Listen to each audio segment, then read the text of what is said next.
Welcome to the Macmillan Report. I'm Marilyn Wilkes, your host, and today our guest is Professor Mridu Rais.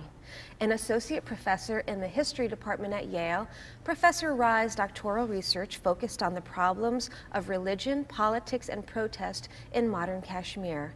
It culminated in her book, Hindu Rulers, Muslim Subjects, Islam, Rights, and the History of Kashmir.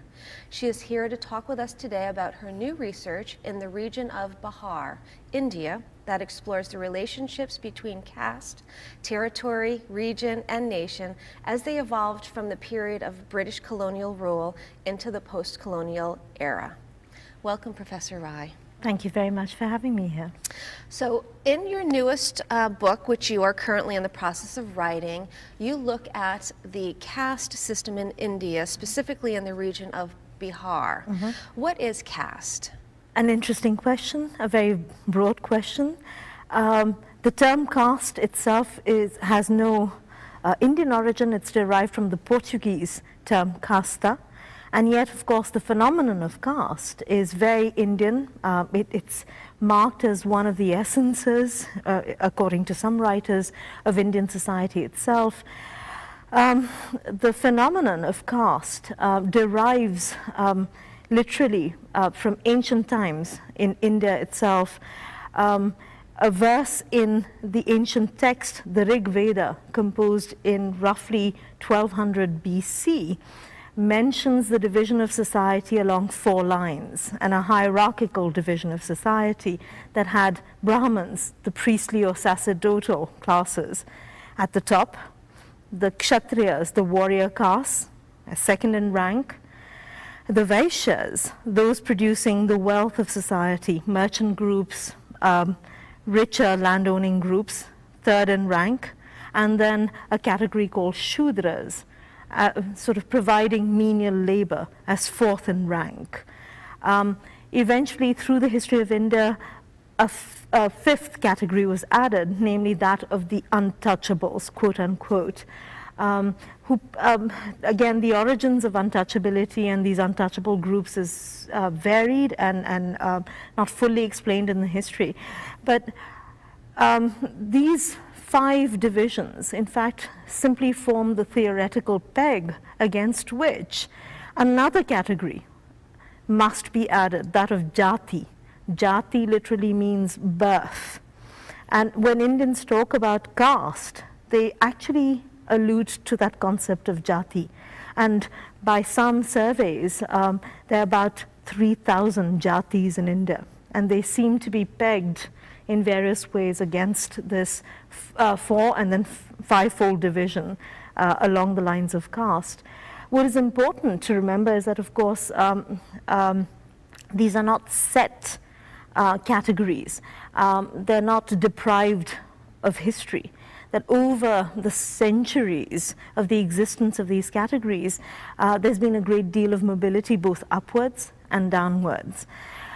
However, if we look at caste in the early 21st century, it certainly represents a certain, a very distinct sort of hierarchical division, certainly amongst Hindus, but caste has actually had this strange sort of effect of permeating into different religious groups and religious communities that have existed in the subcontinent as well. So in India, you could even think of Brahmin Christians and Shudra Christians.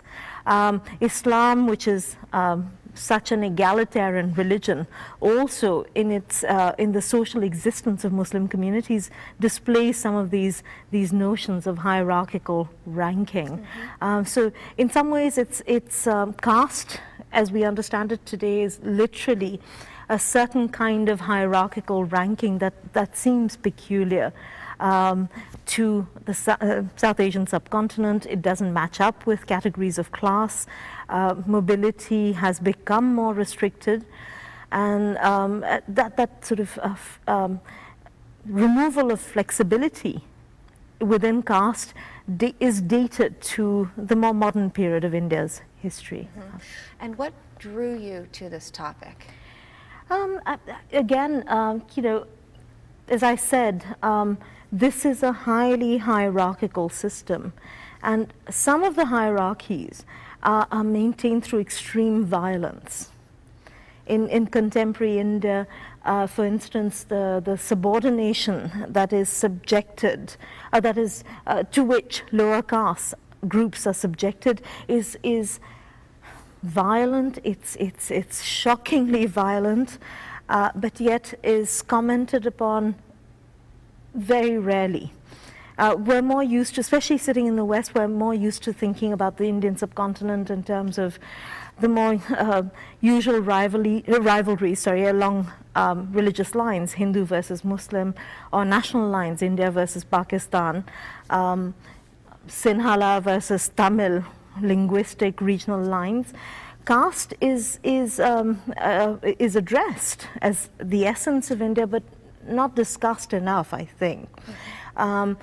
There is a quotidian kind of violence that characterizes the operation of caste itself. And this is despite the fact that the Indian Constitution, enacted finally in 1950, framed and given to the people of India in 1949, abolished untouchability through various articles. It abolished the principle of discrimination along the lines of caste. So in principle, the state in India does not recognize caste. And yet the history of India has shown that caste, far from fading away, has returned to the fold of politics in India itself.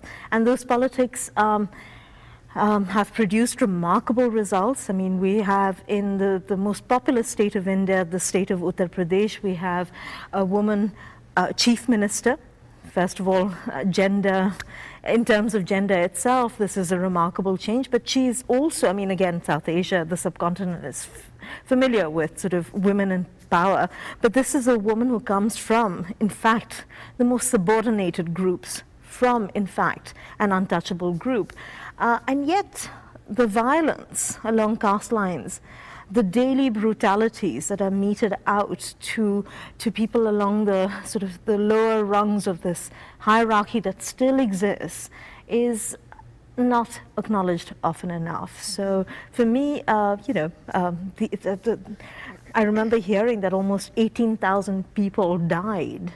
Dalits, untouchable, subordinated groups died and violence meted out to them in just the space of a decade was shocking enough, and yet that it wasn't recognized. Mm-hmm. Okay, so let's talk about your book. What is the premise? Okay, I'm a historian, and I'm trying to navigate actually between sort of enormously weighty scholarship. I would summarize the sort of the debates within that scholarship along, as separated along two very broadly put lines. One school of thought that says that, well, caste, of course, existed before the British arrived in India, but colonial rule turned it into a system. That the mechanisms of establishing colonial rule through institutions like taking the census on a decennial basis, through sort of making available political power along lines of caste and religious belonging, sort of turned what was a much more variegated system, a much more variegated phenomenon rather, into a system that begins to apply on the all India sort of landscape, as it were. And then there's another body of scholarship, equally weighty, equally important, that says, well, certainly British rule changed some of the premises within which caste began to function as a system, but the colonial state certainly did not invent caste. That in fact it predated the arrival of the British. I'm trying to navigate my way between these very, very sort of serious blocks of scholarship, if I may use a shorthand. For me, I think after a point, it matters little who invented caste into a system. What is interesting to me is that is to find out how it's experienced. What does it mean when you look beyond the colonial state? it can be no one's argument that caste didn't exist before the British arrived in India, and it can certainly be no one's argument that the British didn't actually transform all kinds of social imaginings, including that of caste. But how was it actually experienced? So for me, I want to move away from a line of thinking that still, I mean, no matter how disparate and sort of oppositional these two perspectives might seem, both agree that something happens under colonial rule that changes the way in which caste affects Indians. I take a line that says, well, yes, but to understand caste functions even as late as in the late 19th century, when the colonial state has census enumeration that makes caste into a reality. Even then, what is changing is literally the spaces within which caste functions. Caste makes no sense outside of locality. I want to bring in this whole notion of ideas of mutuality and reciprocity, that caste always existed, I take as a premise. Relations based along a hierarchy of caste always existed in localities. What changes is the arena within which suddenly caste domination has to be asserted through violence. I want to ask why. You can, I mean, by the late 20th century, and certainly even earlier than that, by the early 20th century, why does it take violence to maintain caste? Where for centuries there was a quieter violence. I mean, I do not believe that caste was ever a benevolent institution. That caste is touched through and through by oppression is evident. That it is touched through and through by subordination is evident. But how do we explain the fact that today it takes the form of warfare? And I want to argue that in fact what is happening through the late 19th century is not so much a greater amplification of caste identities, that it's something else, that in fact caste identities always existed. What is happening is in fact perhaps a fragmentation of the localities, the communities within which caste had always demanded both mutuality and reciprocity, even in a system that is highly unequal, that it was possible for lower caste to say, wait, hang on, I call upon you to fulfill your duties. Something begins to change in actually societies throughout northern India through the late 19th century, whereby in fact upper castes don't have to maintain that pattern of mutuality. They function in a different arena. Okay, so why did you select the region of Bihar? Yes. An easy answer would be, first of all, that I'm from Bihar, but that's too easy an answer because my first work had nothing to do with Bihar, it had to do with Kashmir.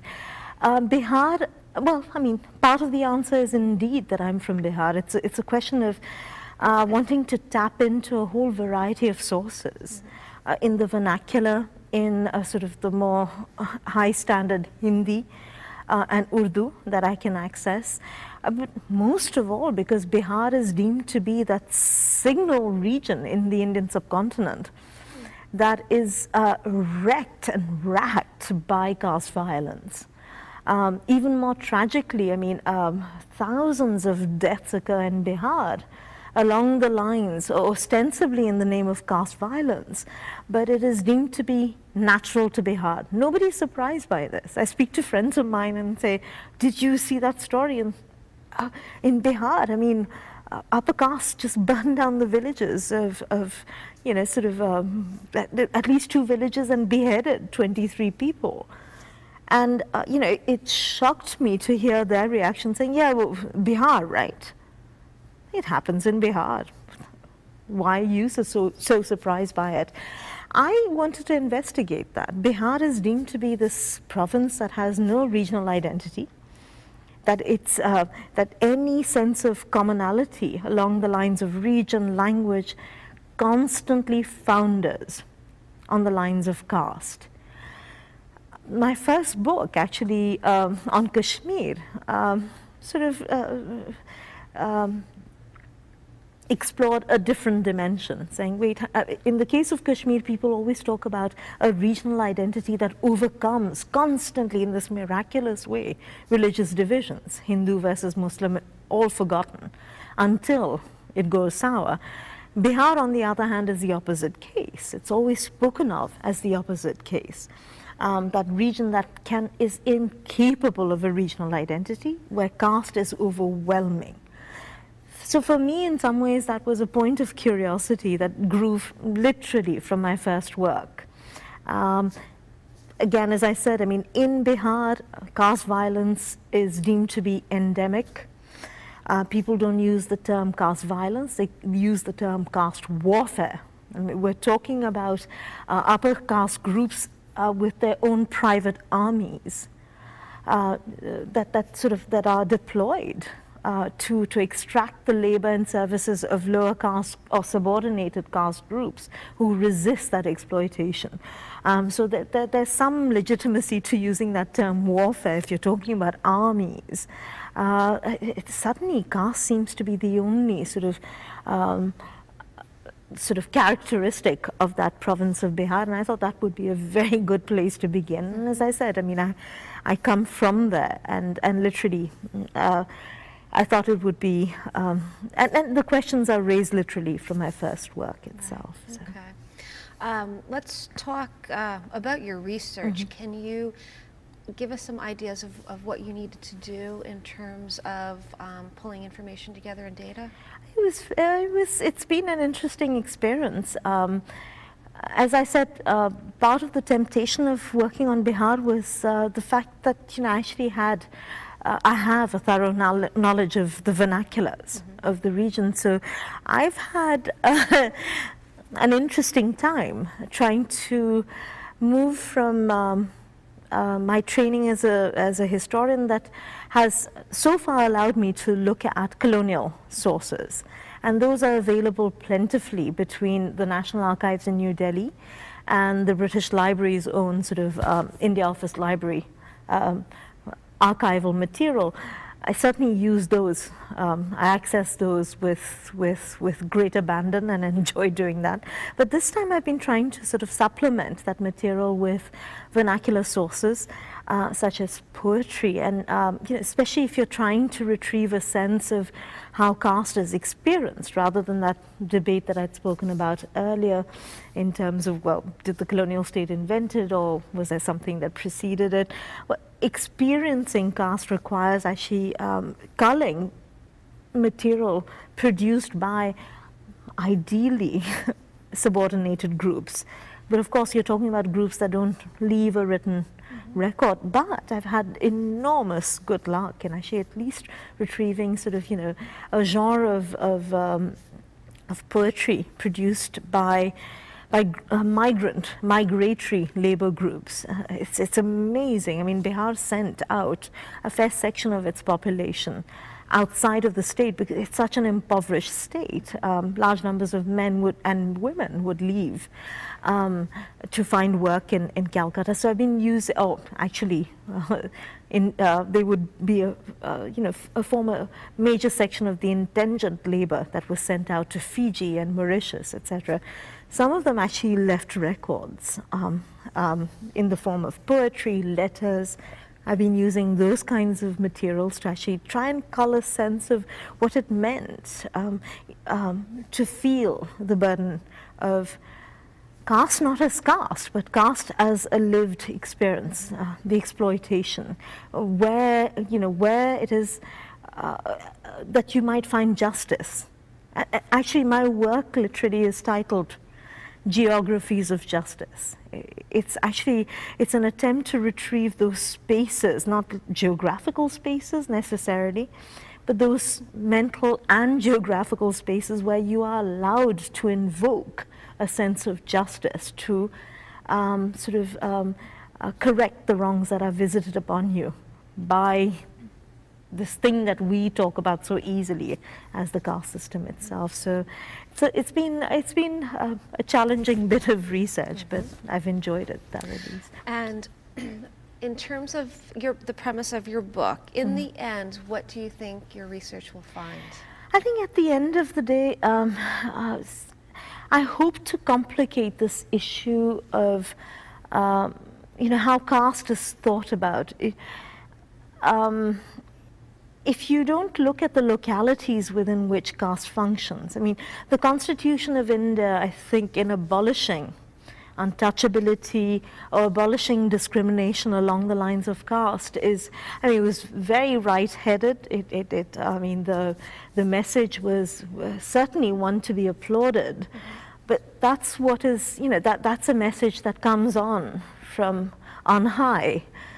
How it gets implemented on the ground requires a certain understanding of how caste functions literally on the ground. And on the ground, I mean, no matter how much caste may have been constructed by the colonial state into an all-India white system, I still find that actually caste is manifest in localities.